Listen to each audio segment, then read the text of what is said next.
Assalamualaikum warahmatullahi wabarakatuh. Perkenalkan, saya Fizal Galiputra dari 2D D3 Teknik Kimia.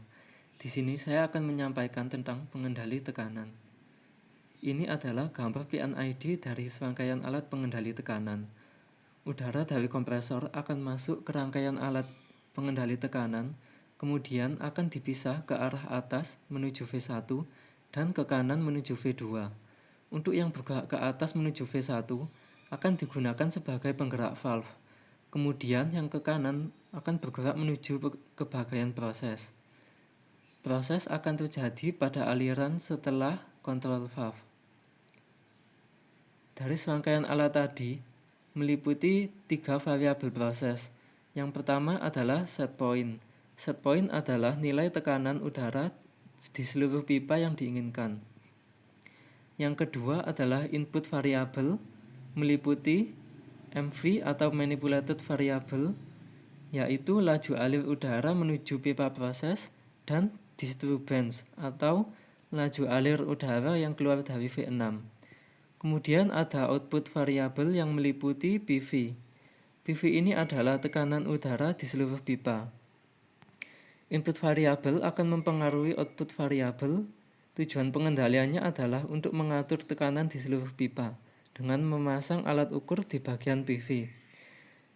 Dikarenakan yang terbaca adalah besaran tekanan, maka akan dikonversi dulu ke besaran arus oleh transducer. Kemudian akan dibandingkan dengan set point. Saat besar yang terbaca di PV lebih kecil dari set point, maka hal ini disebut error, sehingga kontrol valve akan terbuka. Jenis kontrol valve yang digunakan adalah ETC atau air to close. Valve ini akan semakin menutup jika diberi tekanan. Maka pengendali akan mengurangi udara yang menuju ke kontrol valve agar valve tersebut terbuka dan laju alir udara akan semakin besar, yang mengakibatkan tekanan di PV sama dengan set point.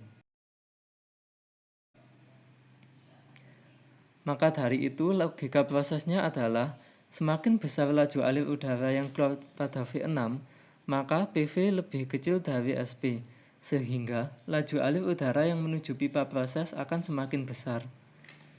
Semakin kecil laju alir udara yang keluar pada V6, maka PV lebih besar dari SP, sehingga laju alir udara yang menuju pipa proses akan semakin kecil.